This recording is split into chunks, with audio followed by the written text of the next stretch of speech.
சென்னைக்கு ஏன் ஏர்போர்ட் வேணும்னா சென்னையில தான் ஃபாக்ஸ்கான் இருக்கு, சென்னையில தான் ஃப்ளெக்ஸ் இருக்கு, சென்னையில தான் BMW இருக்கு. பரந்தூரில் புதிய விமானம் நிலையம் கைவிடப்படும். இப்போ இது ப்ராப்ளம் சொல்றவங்க கிட்ட ப்ராப்ளத்துக்கான சொல்யூஷன் இல்லை, யார்கிட்டயுமே அந்த சொல்யூஷன் இல்லை. தமிழ்நாட்டில் சென்னை மட்டுமே நிறைய டெவலப்மெண்ட்ஸ் வருது, நிறைய ஐடி பார்க்ஸ் வருது, சென்னையில் மட்டும்தான் எல்லாத்தையும் கொண்டு வரணுமா? டீசென்ட்ரலைசேஷன் அப்படிங்கிறது தமிழ்நாட்டில் நடந்துக்கிட்டு தான் இருக்கு. எல்லா ப்ராஜெக்ட்ஸையும் சென்னைக்கெல்லாம் கொண்டு வரல. வின்ஃபாஸ்ட் மாதிரி நான் பரந்தூருக்கு போயிட்டு ஸ்டோரிஸ் பண்ணியிருக்கிறேன். ஒரு பத்திரிகையாளராக போயிட்டு அங்கே இருக்கக்கூடிய மக்கள், நான் அவங்க நிலத்தில் அவங்க என்னை கூப்பிட்டு போய் நிலம் காமிச்சாங்க. அங்கே இருக்கக்கூடிய மக்கள் தான் ஒட்டுமொத்தமாக அவங்க யாருமே அங்கே வசிக்கிறது இல்லைன்னு சொல்றது எந்த விதத்தில் நியாயம்? ஒரு பகுதி மக்கள்னு புரிஞ்சுக்கலாமா? அப்ப இல்லைங்க, நான் என்ன சொல்ல வரேன்னா, இவங்க எல்லாத்தையும் அவங்களுக்கு ஏற்ற மாதிரி நரேட்டிவ் செட் பண்றாங்க. இப்போ அக்வயர் பண்ணியிருக்குல்ல லேண்ட், அப்புறம் அது மேக்சிமம் லோக்கலுடைய லேண்ட்ஸ் தான். இவங்க சொல்லக்கூடிய லேண்ட்ஸ் அந்த அக்வயர். ஓல்ட் டைமர்ஸ் கிட்ட போய் பேசுங்க. Madras how big this airport was, how connected this airport was அப்படி. இந்த ஏர்போர்ட்ல இருந்து யூஎஸ்க்குலாம் டைரக்ட் ஃபிளைட்ஸ் இருந்திருக்கு. இன்னைக்கு டைரக்ட் ஃபிளைட்ஸே இல்லை. மும்பையோ டெல்லியோ அந்த இடத்துல ஒரு ஏர்போர்ட் தான் இருக்கு. அங்க பாசிபிளா இருக்கக்கூடிய ஒரு விஷயம் யாரு சொல்றாங்க? இவங்க தான் ரெண்டாவது ஏர்போர்ட் வேணுங்கிறாங்களே. முதலமைச்சரே நேற்று சட்டசபையில என்ன சொல்லி இருக்கிறாரு? விளைநிலங்களை பாதிக்காம நீங்க ஏர்போர்ட் கட்ட முடியுமா? நீங்க சொல்லுங்க. மக்களுக்கு பாதிப்பு வராமல் ஏர்போர்ட் கட்டுவோம். சிப்காட்டையும் அப்படிதான் இனிமே இது பண்ணுவோம்னா, நாளைக்கு ஏர்போர்ட் ப்ராஜெக்ட் வரும்பொழுது இங்க என்னன்னா, ஏர்போர்ட் வந்துட்டா வளர்ந்துருமா? பா ஏற்கனவே வளர்ந்துட்டோம்ப்பா, அதனாலதான்ப்பா ஏர்போர்ட்டே கேட்கிறோம். இது எல்லாமே இங்க அப்சைட் டவுன்.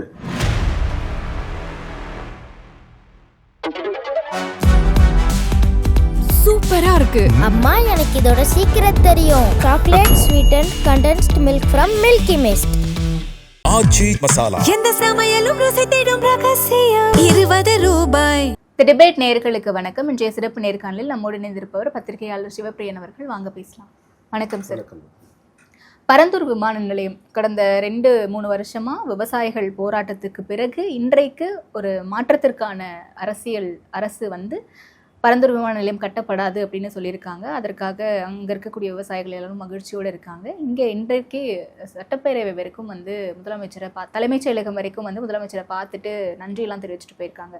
ஆனால் இன்னொரு பக்கம் வளர்ச்சி தேவை, வளர்ச்சியை முற்றும் முழுதுமாக இந்த அரசாங்கம் தவிர்க்கிறாங்க அப்படின்ற ஒரு விமர்சனம் இருக்குது. உங்களுடைய முதற்கட்ட பார்வை என்ன சார்? பரந்தூர் விமான நிலையம் வேணுமா வேணாமா?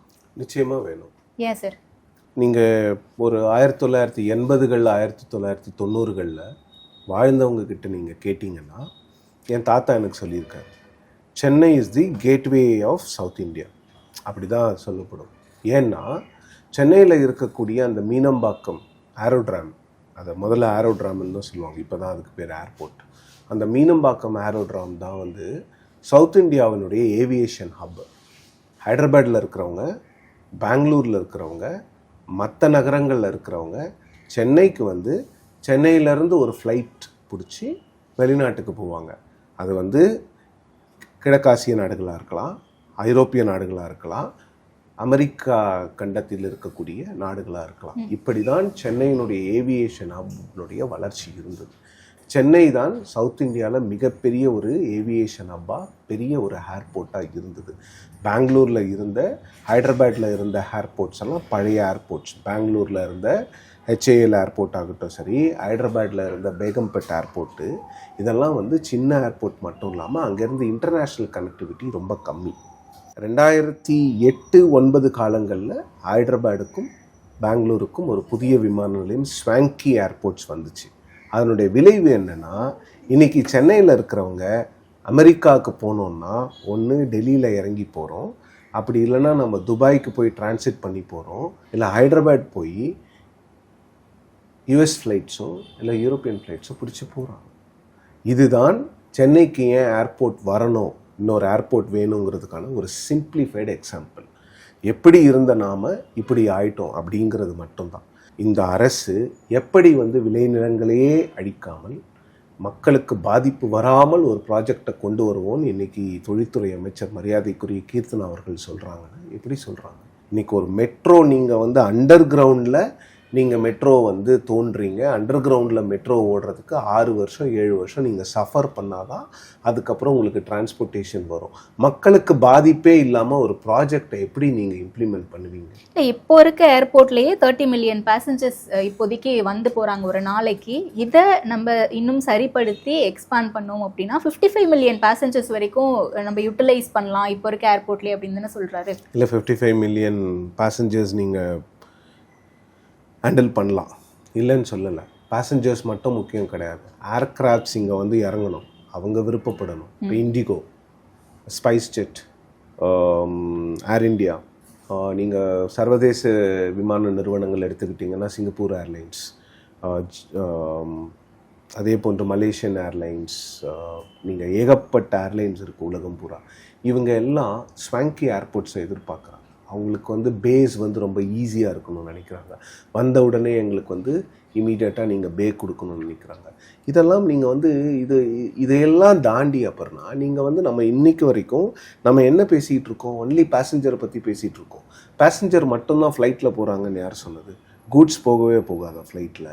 சென்னை போன்ற ஒரு நகரத்திற்கு ஒரு வளர்ந்த ஒரு மிகப்பெரிய ஒரு automobile, electronics and what not அப்படிப்பட்ட ஒரு ஹப்பில் நீங்கள் இன்னும் கூட பேசஞ்சர் டிராஃபிக்கை மட்டுமே பேசிகிட்டு இருக்கோம். கார்கோ அப்படிங்கிறது வந்து எவ்வளவு பெரிய ஒரு பிஸ்னஸ் அப்படிங்கிறது யாருமே இங்கே புரிஞ்சுக்க மாட்டேங்கிறாங்க. சென்னையில் ஆக்சுவலாக சென்னை போன்ற ஒரு நகரத்திற்கு கார்கோ ஏர்போர்ட்னே ஒன்று தனியாக இருக்கணும். இப்போ அதை தான் பரந்தூரில் பண்ண போகிறாங்க. They are going to have a cargo village. அதுதான் பிளான். ஹோசூருக்கு ஏர்போர்ட் கொண்டு வர்றதுலேயும் ஒரு கார்கோ வில்லேஜ் கொண்டு வராங்க. ஏன்னா cargo is very very important. இன்றைக்கி சென்னை அடைந்திருக்கிற வளர்ச்சிக்கு உங்களுக்கு வந்து நீங்கள் வந்து விமான நிலையம் வந்து மனிதர்களுக்கு மட்டும் அப்படிங்கிறது இல்லை, இங்கே தயாரிக்கப்படுகின்ற பொருட்களுக்கும் தான். நாம் எல்லாத்தையும் கடந்துட்டு ஒரே விஷயத்தை மட்டும் பேசுகிறோம். சென்னை ஏர்போர்ட்ஸ் ஓகே, இந்த ஏர்போர்ட்டை எப்படி எக்ஸ்பேண்ட் பண்ணுவீங்க? மீனம்பாக்கம் ஏர்போர்ட்டை ஒன்று கவுல் பஜார் காலி பண்ணோம், அப்படி இல்லைன்னா கொலப்பாக்கம், அங்கெல்லாம் லேண்டே கிடையாது. நான் என் வீடு கொலப்பாக்கம் பக்கத்தில் தான் இருக்குது. அங்கே எப்படி ஏர்போர்ட் எக்ஸ்பேண்ட் பண்ணுவாங்கன்னு யாருக்கும் தெரியாது. யாரும் டிஎம்கே கவர்மெண்ட்டோட ஒரிஜினல் பிளான் கூட இந்த ஏர்போர்ட்டை க்ளோஸ் டவுன் பண்ணுறதுலாம் இல்லை. It will be one of the airports in Chennai. இப்போ நீங்கள் வந்து வாஷிங்டன் நகரத்துக்கு போனீங்கன்னா அந்த நகரத்துக்கு மட்டும் 3 ஏர்போர்ட் இருக்குது. லண்டன் நகரத்தை சுற்றி 5 விமான நிலையங்கள் இருக்கிறது. அப்போ சென்னை போன்ற ஒரு நகரத்துக்கு 2 விமான நிலையம் இருந்தால் என்ன? இல்லை, அது இன்ஃப்ளமேஷன் அப்படின்ட்டு ஆகிடாது. ஏன்னா சென்னை அப்படின்னு எடுத்துக்கிட்டோம்னா தமிழ்நாட்டில் சென்னை மட்டுமே நிறைய டெவலப்மெண்ட்ஸ் வருது, நிறைய ஐடி பார்க்ஸ் வருது. சென்னையில் மட்டும்தான் எல்லாத்தையும் கொண்டு வரணுமா? வேற மற்ற மாவட்டங்களில் எதையுமே கொண்டு வரக்கூடாது? அங்கே தான் நீண்ட காலமாக பேசுகிறோம்ல. இந்த வளர்ச்சி சென்னையில் மட்டும் அதிகமாக இருக்கிறதுனால தான் வெள்ளங்கள் அதிகமாக வருது. இப்போ பரந்தூரில் இந்த விமான நிலையம் கட்டினா கூட வெள்ளம் வடிகிறதுக்கு கொஞ்சம் சிரமமாயிடும் அப்படின்ற பிரச்சனைகள்லாம் இருக்கே சார். இந்த டீசென்ட்ரலைசேஷன் அப்படிங்கிறது தமிழ்நாட்டில் நடந்துக்கிட்டு தான் இருக்குது. இவங்க சொல்கிற மாதிரி நடக்காமல்லாம் இல்லை. எல்லா ப்ராஜெக்ட்ஸையும் சென்னைக்கெலாம் கொண்டு வரல. வின்ஃபாஸ்ட் மாதிரி ஒரு வியட்நாம்லேருந்து வந்த நிறுவனத்தை கன்வின்ஸ் பண்ணி கொண்டு போய் தூத்துக்குடிக்கு கொடுத்துருக்கோம். தமிழ்நாடு அரசினுடைய சக்ஸஸ் அது. அப்புறம் திருச்சியில் ஒரு எலக்ட்ரானிக்ஸ் மேனுஃபேக்சரிங் யூனிட்டை கொண்டு போய் போட்டிருக்கோம். ஜாபில் வந்து இப்போ வந்து அவங்க வந்து திருச்சி மணப்பாறை சிப்காட்டில் ஜாபில் வர போகிறாங்க. நம்ம ஹோசூரில் கொண்டு போய் டாடா எலக்ட்ரானிக்ஸ் பிரைவேட் லிமிட்டடை கொடுத்துருக்கோம். டெல்டா எலக்ட்ரானிக்ஸ் ஹோசூருக்கு போயிருக்காங்க. தமிழ்நாட்டில் எல்லா இடத்துலையும் வளர்ச்சி இருக்குது. பறந்து விரிந்த வளர்ச்சி தமிழ்நாட்டில் இருக்க தானே செய்யுது. இல்லைன்னு யார் சொன்னது? சென்னையில் மட்டும் வளர்ச்சின்னு யார் சொன்னது?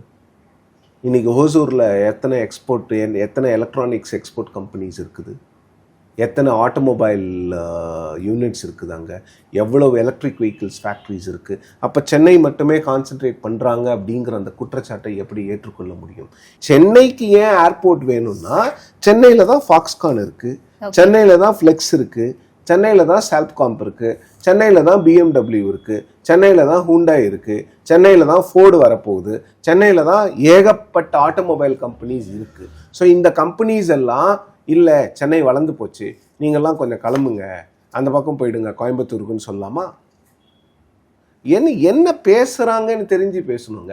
இவங்க எல்லாரும் சொல்லக்கூடிய ஒரு விஷயம், சென்னையில் வெள்ளம் அதிகமா வருது, அது இங்க இருக்கக்கூடிய பரந்தூர்ல இருக்கக்கூடிய நீர்நிலைகள் பாதிக்கப்படும், வெள்ளம் அதிகமா வடியக்கூடிய ஒரு இடமா பரந்தூர் இருக்கு. ஸோ அப்படிப்பட்ட ஒரு நீர்நிலையை பாதிக்கப்படுற அளவுல இல்ல அங்க இருக்கக்கூடிய விவசாய நிலங்கள் பாதிக்கப்படக்கூடிய அளவுல நம்ம இதை கட்டித்தான் ஆகணுமா அப்படிங்கறதுன்னு சூழலியல் ஆர்வலர்கள் உட்பட சொல்றாங்க. என்விரான்மெண்டல் இம்பேக்ட் ஹியூஜா இருக்கு, நான் அக்செப்ட் பண்ணிக்கிறேன், இல்லைன்னு நான் சொல்லவே மாட்டேன். Huge environmental impact. இப்போ பள்ளிக்கரணை எப்படி நம்ம ஸ்பாயில் பண்ணி வச்சுருக்கோம். அப்போ வீடு கட்டிக்கலாம், அரசாங்கங்கள் வந்து பில்டிங்ஸ் கட்டிக்கலாம். அப்புறம் இது வந்து நான் வந்து ஜஸ்டிஃபைலாம் பண்ணல. நீங்கள் வந்து அதற்கு அந்த நீர்நிலைகள் பாதிக்கப்பட்டால் அந்த நீர்நிலைகளை வேறு எங்கேயாவது ஏதாவது அதுக்கான மிட்டிகேஷன் எஃபர்ட்ஸ் பண்ண முடியுமான்னு பண்ண தான் பண்ணோம். அப்புறம் நான் இப்போ எல்லோரும் புரிஞ்சிக்க வேண்டிய விஷயம் என்னென்னா, ஒரு நாள் காலங்காத்தால் எந்திரிச்சிட்டு போயிட்டு பரந்தூர் தான் ஏர்போர்ட்டுன்னு யாரும் முடிவு பண்ணலை. 2019 ஒரு ஏர்போர்ட்ஸ் அத்தாரிட்டி ஆஃப் இந்தியா வந்து ஒரு 4 இடத்த சர்வே பண்ணுறாங்க. பரந்தூர், பன்னூர், பாதாளம், திருப்போரூர், 4 இடத்த பண்ணுறாங்க. பாதாளம் வந்து ஏன் ரிஜெக்ட் பண்ணுறாங்கன்னா ஐஏஎஃப் தாம்பரம் பக்கத்தில் இருக்கிறதுனால ரிஜெக்ட் பண்ணுறாங்க. திருப்பூரூர் வந்து Tambaram flying area plus IAF உடைய ரீஜன், இன்னொன்று வந்து பக்கத்தில் கல்பாக்கம் இருக்குன்னு ரிஜெக்ட் ஆகுது. அவங்க கொடுக்குறதுல 2 பரந்தூர் அண்ட் பன்னூர் மட்டும்தான் வந்து ஏர்போர்ட்ஸ் அத்தாரிட்டி ஆஃப் இந்தியா நீங்கள் இங்கே வந்து technically feasible for housing and ஏர்போர்ட்டுன்னு சொல்கிறாங்க. இது நினச்சா ஒரு அரசாங்கம் பண்ணுறதெல்லாம் கிடையாது. இன்னொன்று பார்த்தீங்கன்னா பன்னூர் ஏன் செலக்ட் பண்ணல அப்படின்னு பார்த்தீங்கன்னா அப்டக்கிள் லிமிட்டேஷன் சர்வேன்னு ஒன்று இருக்குது, ஓஎஸ்எல் சர்வே. ஸோ அந்த ஓஎஸ்எல் சர்வே என்ன சொல்லுச்சுன்னா இங்கே வர்றதை விட பரந்தூர் பெட்டர் பிளேஸு. ஏன்னா அங்கே வந்து meteorological data plus runway orientation பெட்டராக இல்லை. பன்னூரில் இன்னொரு சிக்கல் என்னென்னா ஹேபிடேஷன் சைட்ஸ் நிறையா இருக்குது. பரந்தூரில் உங்களுக்கு வந்து கிட்டத்தட்ட 1000 வீடுகள் வந்து இடிக்கப்படும். இங்கே ஏகனாபுரம் அந்த கிராமம் வந்து ஒரு 900 ஏக்கர்ஸ் ப்ளஸ் 605 ஹவுசஸ் வந்து அந்த ஏகனாபுரம் வில்லேஜில் இருந்து மட்டும் போகுது. மற்ற 400 வீடுகள் வந்து பல்வேறு இடங்களில் போகுது. ஒரு கிட்டத்தட்ட ஒரு 12 ரெவின்யூ வில்லேஜஸ்ன்னு நினைக்கிறேன், வருவாய் கிராமங்கள். அப்போது பரந்தூர் தான் பெட்டரு. அதற்கு சிக்கல்கள் இருக்கிறது, இல்லைன்னு யாருமே சொல்லலை. பரந்தூரில் ஏர்போர்ட் கட்டின உடனே எல்லாமே சரியாயிடும்லாம் யாரும் சொல்லலை. அங்கே சிக்கல்கள் இருக்கிறது. வேறு எங்கே கட்டுறது? இப்போ அரசாங்கம் வந்து நாங்கள் பரந்தூரை ட்ராப் பண்ணுறோன்னு சொல்லிட்டாங்க. அவங்களால ஏன் எங்கே கட்டுறோன்னு சொல்ல முடியல இன்னும்? ஏன்னா இடம் இல்லை, அதுதான் உண்மை. உங்ககிட்ட சொல்யூஷன் இல்லை. உங்ககிட்ட ஒரு இது ப்ராப்ளம் சொல்றவங்க கிட்ட ப்ராப்ளத்துக்கான சொல்யூஷன் இல்லை. யார்கிட்டயுமே அந்த சொல்யூஷன் இல்லை. கூட்டணி கட்சிகள் உள்ளிட்ட பலரும் இதை வரவேற்கிறாங்களே சார். வன்னியரசு அவர்கள் இன்னைக்கும் பேசுறாரு, பரந்தூர் விமான நிலையம் வேண்டான்னு சொன்னது அங்க இருக்கக்கூடிய விவசாயிகளுக்கு ஒரு நல்ல விஷயமா நான் பார்க்கிறோம், நாங்க வரவேற்கிறோம் விசிகா சார். இல்ல அப்புறம் இது ஏகனாபுரம் கிராம மக்கள் இதை எதிர்த்தனர். கிராம மக்களினுடைய போராட்டம் வெற்றி பெற்றிருக்கிறது. அவர்களுக்கு வாழ்த்துக்கள், அவங்களோட ரெசிலியன்ஸ்க்கு வாழ்த்துக்கள், அவ்வளவுதான். கூட்டணி கட்சிகள் வரவேற்கிறாங்கன்றதுக்காகவே இது சரியான முடிவு ஆகிடாது. நான் வந்து பரந்தூருக்கு போயிட்டு ஸ்டோரிஸ் பண்ணியிருக்கிறேன். ஒரு பத்திரிகையாளராக போயிட்டு அங்கே வந்து நான் என் ஸ்டோரி வேணா நீங்கள் லிங்க் கொடுங்க, எல்லாரும் எடுத்து படிக்கட்டும். நான் இப்போ ஜூனில் போயிட்டு வந்திருக்கேன். கொடுத்தவங்க எவ்வளோ பேர் அங்கே இருக்கக்கூடிய மக்கள், நான் அவங்க நிலத்தில் அவங்க என்னை கூப்பிட்டு போய் நிலம் காமிச்சாங்க. அங்கே இருக்கக்கூடிய மக்கள் தான். முதல்ல ஆரம்பிக்கும் போது ஒரு 20 ஏக்கரோ 30 ஏக்கரோ வெளியில் இருந்தவங்க வந்து கொடுத்தாங்கங்க. இப்போ ஏகப்பட்ட பேர் லேண்ட் வாங்கி போட்டிருக்காங்கன்னு சொல்றாங்கல்ல, அதெல்லாம் அக்யூர் பண்ற லேண்டு கிடையாது, அதுக்கு பக்கத்துல இருக்க லேண்டு. ஏன்னா இங்க ஏர்போர்ட் வந்துருச்சுன்னா நாளைக்கு அங்க ஒரு ஹோட்டல் கட்டலாம்னு அவங்க வாங்கி போட்டிருக்கலாம், யாரும் இல்லைன்னு சொல்ல. எந்த ப்ராஜெக்ட் நீங்க முதல்ல அனௌன்ஸ் பண்ணீங்கன்னா லேண்ட் ஓனர்ஸ் வந்து ஒரு சில ரியல் எஸ்டேட் பீப்புள் வந்து அங்க லேண்ட் வாங்குவாங்க. நான் இல்லைன்னுலாம் சொல்லவே இல்லை. இங்க யாருமே லேண்டே வாங்கலை அப்படின்லாம் இல்லை, இருக்கும், எல்லாமே இருக்கும். ஆனால் வந்து ஒட்டுமொத்தமாக அந்த மக்கள் அனைவரும் வந்து இப்போ லேண்டு கொடுத்துருக்கிற 1700 ஏக்கருமே வந்து வெளியிலேருந்து வந்தவங்க கொடுத்ததுன்னு சொல்றது வந்து அந்த மக்களை ஏன் நீங்க வந்து இது பண்றீங்க? அங்க இருக்கக்கூடிய மக்களுங்க யார் வேணாலும் போகலாம். பரந்தூர் கிராமத்துக்கு போங்க, நாகப்பட்டு கிராமத்துக்கு போங்க, அங்கே போய் மக்களை பாருங்க. அங்கே ஒரு அம்மன் கோயில் இருந்துச்சு, அந்த அம்மன் கோயில் பக்கத்தில் நான் 4 பேர் பார்த்தேன். அவங்க எல்லாம் இருக்கிறவங்க அந்த மக்கள் சொல்லக்கூடிய விஷயங்களையும் பேசுங்க. அவங்க என்ன சொல்கிறாங்கன்னா, இந்த ப்ராஜெக்ட் வருதுன்னு சொன்ன பிறகு எங்கள் ஊரில் பசங்களுக்கு கல்யாணம் ஆக மாட்டேங்குது, ஏன்னு கேட்டால் ஒரு பையனோட வீடு அந்த கிராமத்தில் இந்த பாதிக்கப்பட்ட அந்த 12 ரெவென்யூ வில்லேஜஸில் இருந்தால் பொண்ணு கொடுக்க மாட்டேங்கிறாங்களாம். ஏன்னு கேட்டால் நீங்கள் நாளைக்கு எங்கே போகிறீங்கன்னு தெரியாது, உங்களை நம்பி எப்படி பொண்ணு கொடுக்குறது அப்படின்னு கேட்குறாங்க. இதெல்லாம் அங்கே இருக்கக்கூடிய விஷயங்கள். இதெல்லாம் நான் எழுதியிருக்கேங்க பேரோட, யார் வேணாலும் போய் பேரை வச்சு செக் பண்ணிக்கலாம். இதெல்லாம் தான் பிரச்சனைகள். ஒட்டுமொத்தமாக அவங்க யாருமே அங்கே வசிக்கிறது இல்லைன்னு சொல்றது வந்து எந்த விதத்தில் நியாயம்? ஒரு பகுதி மக்கள்னு புரிஞ்சுக்கலாமா அப்ப? இல்லைங்க, நான் என்ன சொல்ல வரேன்னா, இவங்க வந்து எல்லாத்தையும் அவங்களுக்கு ஏற்ற மாதிரி வந்து நரேட்டிவ் செட் பண்றாங்க. அங்க இப்போ அக்வயர் பண்ணியிருக்குல்ல லேண்ட், அப்புறம் அது வந்து மேக்சிமம் லோக்கலுடைய லேண்ட்ஸ் தான். இவங்க சொல்லக்கூடிய லேண்ட்ஸ் வந்து அந்த அக்வயர் பண்ண லேண்ட்ஸ் இல்லை அந்த வில்லேஜஸ்க்கு தாண்டி இருக்கு. வாங்கியிருக்கலாம், நான் இல்லைன்னு சொல்லலை. பாலிட்டிஷியன்ஸ் வாங்கியிருக்கலாம், பியூரோக்ராட்ஸ் வாங்கியிருக்கலாம், யார் வேணாலும் வாங்கி போட்டிருக்கலாம். அங்கே ஏர்போர்ட் வருதுன்னு எல்லாருக்கும் தெரியும். ஸோ தெரியறதுக்கு ஒரு 2 வருஷத்துக்கு முன்னால் வாங்கி போட்டிருக்கலாம். பட் அந்த வாங்கி போட்டுட்டாங்க, அதுக்காகவே நாங்கள் ப்ராஜெக்டை கேன்சல் பண்ணுறோன்றது நியாயமாகுமா? அதுக்காக தான் பண்ணுறாங்க, நம்ம எப்படி சார்? நான் அதை தான் சொல்கிறேன், அவங்களுக்காக மட்டுமே இந்த ஏர்போர்ட் ப்ராஜெக்டை கொண்டு போகலங்கிறேன். அதுவும் ஒரு காரணமாக இருக்கலாம். லேண்ட் மாஃபியாஸ் எல்லா இடத்துலையும் தான் இருக்கிறாங்க. சிங்கம் 2 படத்தில் ஒரு இது வரும், இந்த மாதிரி ஒரு மந்திரி வந்து ஃபோன் பண்ணி ஒரு பிஸ்னஸ்மேனுக்கு சொல்லுவார், தூத்துக்குடியில் ஒரு போர்ட் ப்ராஜெக்ட் ஒன்று புதுசாக போடுறோம், 6 மாதத்துக்கு முன்னால் அப்ரூவல் வரும், 6 மாதத்துக்கு அப்புறம் அப்ரூவல் வரும், நீங்கள் ஒரு 500-600 ஏக்கர் அங்கே வளைச்சி போடுங்க அப்படின்னு. அந்த மாதிரி நடக்கும், நான் இல்லைன்னுலாம் சொல்லலை. ஆனால் அதற்காக மட்டுமே அந்த ஏர்போர்ட் வருதுன்னு பேசுகிறது வந்து, அப்போது 2019 இவ்வளோ பெரிய சர்வே எடுத்து இதெல்லாம் பண்ணதெல்லாம் என்ன பொய்யா? ஒரே விஷயத்த சொல்லிக்கலாம், எக்காலஜிக்கல் ப்ராப்ளம், அவ்வளோதான், நாங்கள் ஏர்போர்ட்டை வேற எங்கேயும் கொண்டு வர மாட்டோம். அதை விட்டுட்டு இதெல்லாம் ஒரு ரீசனாக கொண்டு வரும்பொழுது என்ன ஆகுதுன்னா, அப்போ நாளைக்கு நீங்கள் இப்போது நான் ஃபார் எக்ஸாம்பிள் சொல்கிறேன், இப்போ இன்னும் ஒரு 2 மாதத்தில் எக்ஸ் பிளேஸ் இஸ் தி ஏர்போர்ட்டுன்னு சொல்கிறாங்க. ஓகே, அங்கே இது வந்து இப்போ வந்து ஒரு 4 சைட் நீங்கள் திருப்பி ஏஐ கொடுக்கணும். 4 சைட் நம்ம மீடியா ரிப்போர்ட் பண்ணுவோம். 4 சைட்டில் எது பெஸ்ட்டு சைட்டுன்னு ஒரு ஸ்பெகுலேஷன் வரும்ல, அந்த சைட்டில் எல்லாரும் போய் லேண்ட் வாங்க தான் வாங்குவாங்க. ஆமாம், டெவலப்மெண்ட் வரப்போகுதுன்னு வாங்குவாங்க.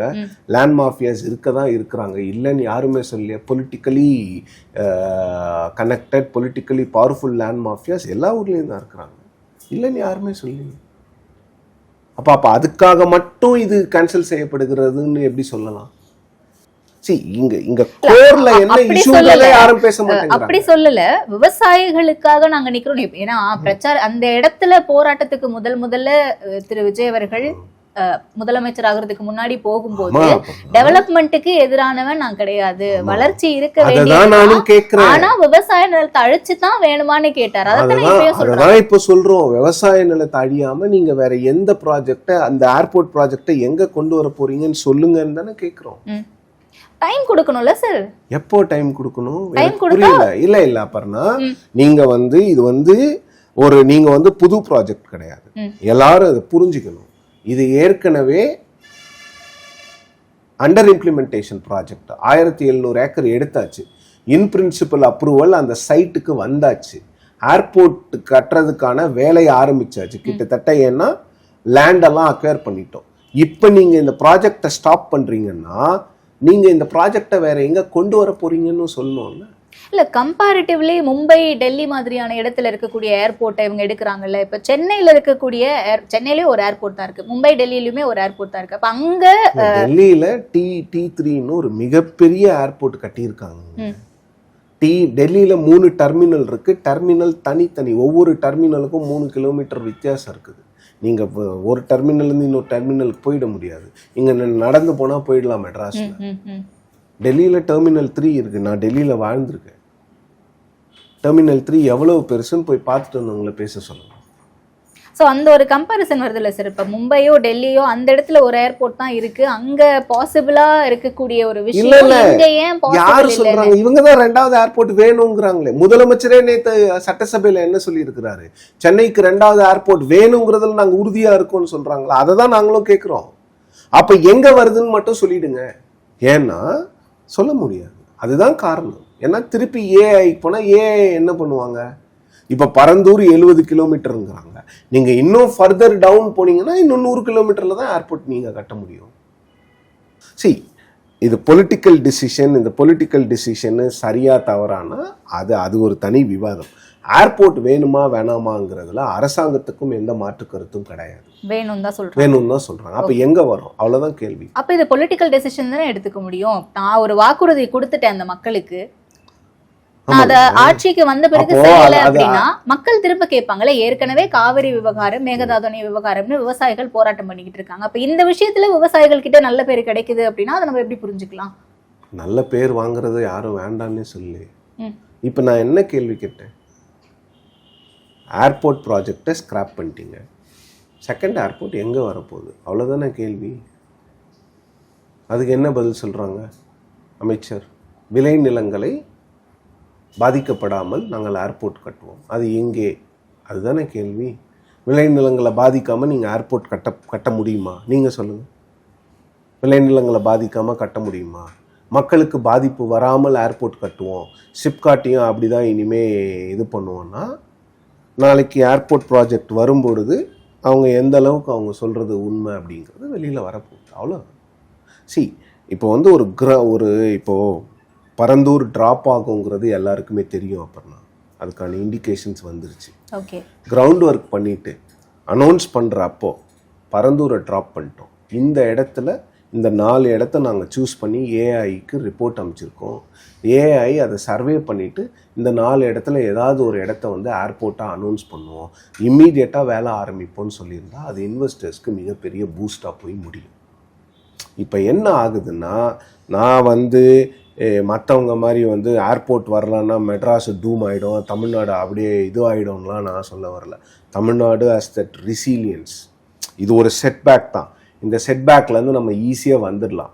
ஏன்னா தமிழ்நாடு வந்து ஒரு ஏர்போர்ட்டை நம்பியோ இல்லை ஒரு இண்டஸ்ட்ரியை நம்பியோலாம் இல்லை. இது வந்து ஒரு மிகப்பெரிய மாநிலம். இங்கே வந்து இது வந்து ஒரு மிகப்பெரிய வைப்ரண்ட்டான மாநிலம்.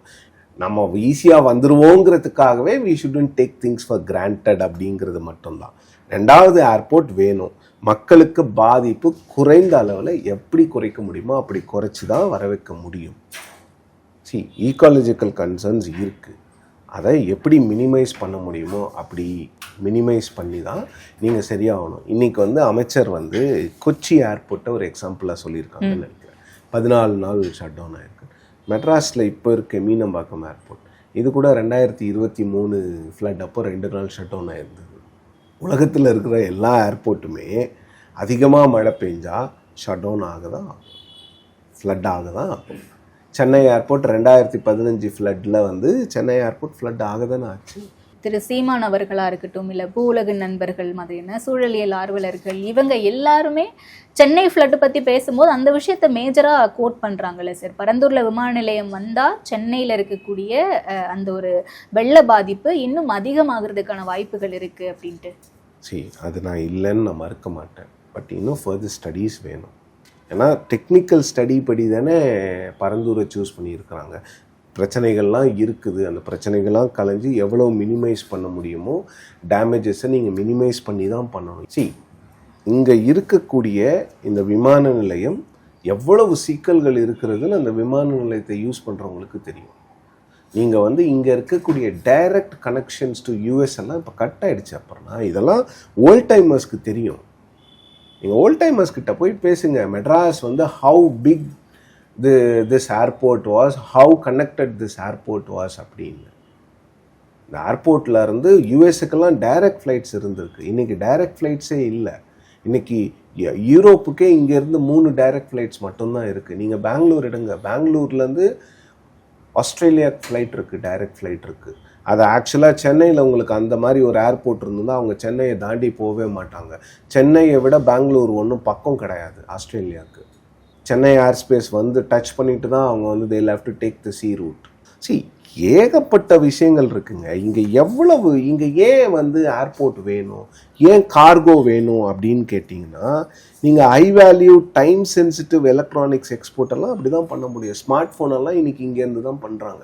நீங்கள் ஒரு கார்கோ வில்லேஜ் கொண்டு வந்தீங்கன்னா உங்களுக்கு வந்து அதெல்லாம் ஈஸியாகிடும். 2020-21 தமிழ்நாடு இந்தியாவில் இருந்து எக்ஸ்போர்ட் ஆகிற எலக்ட்ரானிக்ஸ் தமிழ்நாட்டினுடைய ஷேர் வந்து 12%.